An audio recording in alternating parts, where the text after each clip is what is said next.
آج میں آپ کو ایسی داستان سنانے والا ہوں جب بھوک نے ایک نئی تاریخ لکھ دی۔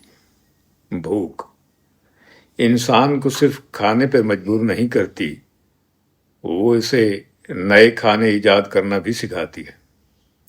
محدود وسائل، کم آمدنی اور محنت طلب زندگی نے ایسے کھانے کی ضرورت پیدا کی جو سستا بھی ہو، جلد تیار بھی ہو اور پیٹ بھی بھر دے۔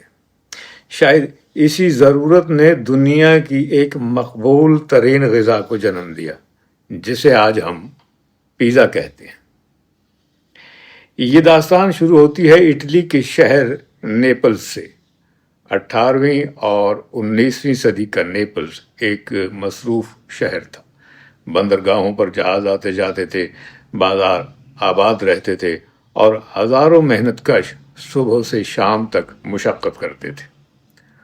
ان کی آمدنی ظاہر ہے محدود تھی، وقت کم تھا اور انہیں ایسا کھانا درکار تھا جو جلد تیار ہو، کم قیمت ہو اور بھرپور بھی ہو۔ یہیں ایک سادہ مگر مؤثر خیال نے جنم لیا۔ آٹے کی ایک چپٹی روٹی، اس پر ٹماٹر، تھوڑا سا موزاریلا پنیر، زیتون کے تیل کے چند قطرے، چند خوشبودار جڑی بوٹیاں اور چند لمحے تنور میں، اور کھانا تیار۔ اس وقت شاید کسی نے اسے کوئی غیر معمولی چیز نہیں سمجھا۔ یہ نہ کسی بادشاہ کے دسترخوان کے لیے بنایا گیا تھا اور نہ کسی شاہی باورچی نے اسے ایجاد کیا تھا۔ یہ ایک عام انسان کی ضرورت کا جواب تھا۔ البتہ اس کہانی کی جڑیں اس سے بھی زیادہ پرانی ہیں۔ اگر ہم تاریخ کے اوراق پلٹیں تو معلوم ہوتا ہے کہ قدیم مصر، یونان اور روم میں بھی لوگ چپٹی روٹی پر مختلف اجزاء رکھ کر کھاتے تھے۔ بعض تاریخی روایات یہ بھی بتاتی ہیں کہ 6 صدی قبل مسیح میں ایرانی سپاہی اپنی ڈھالوں پر نان گرم کر کے اس پر پنیر اور کھجور رکھ کر کھایا کرتے تھے۔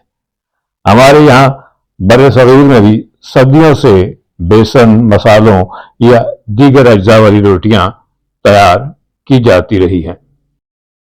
اگرچہ یہ آج کا پیزا نہیں تھا، لیکن خیال وہی تھا۔ ایک سادہ روٹی اور اس پر رکھا ہوا ذائقہ۔ جدید پیزا کی اصل شناخت البتہ نیپلز میں ہی بنی۔ آٹے کی چپٹی روٹی، اس پر ٹماٹر، تھوڑا سا موزاریلا پنیر، زیتون کا تیل اور چند خوشبودار جڑی بوٹیاں۔ چند ہی لمحوں میں کھانا تیار۔ نہ قیمتی اجزاء، نہ شاہی باورچی خانہ، صرف ضرورت اور سادگی۔ مگر پھر ایک ایسا واقعہ پیش آیا جس نے اس سادہ سی غذا کو ایک نئی پہچان دے دی۔ سن 1889 میں ایک روایت کے مطابق اٹلی کی ملکہ مارگریٹا نیپلز تشریف لائیں۔ ان کے اعزاز میں ایک مقامی پیزا ساز نے ایسا پیزا تیار کیا جس میں سرخ ٹماٹر، سفید موزاریلا پنیر اور سبز تلسی شامل تھی۔ یہ تینوں رنگ اٹلی کے قومی پرچم سے مشابہ تھے۔ اسی نسبت سے اسے پیزا مارگریٹا کہا جانے لگا۔ البتہ مورخین اس روایت کی بعض تفصیلات پر اختلاف کرتے ہیں، اس لیے اسے ایک مقبول تاریخی روایت سمجھا جاتا ہے، نہ کہ ناقابل تردید تاریخی حقیقت۔ لیکن پیزا کا اصل سفر ابھی شروع ہوا تھا۔ دوسری جنگ عظیم کے بعد امریکی فوجی اٹلی سے واپس اپنے وطن گئے تو وہ صرف یادیں ہی ساتھ نہیں لے کر گئے، بلکہ پیزا کا ذائقہ بھی ساتھ لے گئے۔ جلد ہی امریکہ میں پیزا کی مقبولیت بڑھی اور وہاں سے یہ دنیا کے مختلف ممالک تک پہنچ گیا۔ اس کے بعد ہر قوم نے اسے اپنے ذائقے کے مطابق اپنایا اور اپنی ثقافت کا ایک ذائقہ بھی پیزا میں شامل کر دیا۔ امریکہ میں موٹی تہ والے اور بڑی مقدار میں ٹاپنگز والے پیزا مقبول ہوئے۔ جاپان میں بعض جگہ سمندری غذا اور مقامی اجزاء شامل کیے گئے۔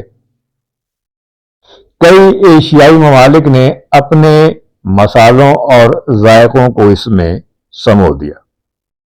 لیکن دلچسپ بات یہ ہے کہ ہر نئی شکل کے باوجود پیزا اپنی اصل پہچان کبھی نہیں بھولا۔ آج پیزا صرف ایک کھانا نہیں، یہ اس بات کی علامت ہے کہ ایک سادہ سا خیال اگر لوگوں کے دل جیت لے تو سرحدیں، زبانیں اور ثقافتیں بھی اس کا راستہ نہیں روک سکتی۔ شاید یہی وجہ ہے کہ کبھی محنت کشوں کی سستی غذا سمجھا جانے والا یہ کھانا آج دنیا کے بہترین ریستورانوں سے لے کر گھروں کی میزوں تک یکساں چاہت کے ساتھ کھایا جاتا ہے۔ اور یہی تاریخ کا حسن ہے کہ بعض اوقات دنیا کو بدلنے والی چیزیں محلات میں نہیں بلکہ وہاں جنم لیتی ہیں جہاں انسان محدود وسائل کے باوجود ہار ماننے کی بجائے نئے راستے تلاش کرتا ہے۔ میں ہوں آغا جہانگیر بخاری۔ کل کسی نئے موضوع کے ساتھ حاضر ہوں گا، تب تک کے لیے خدا حافظ۔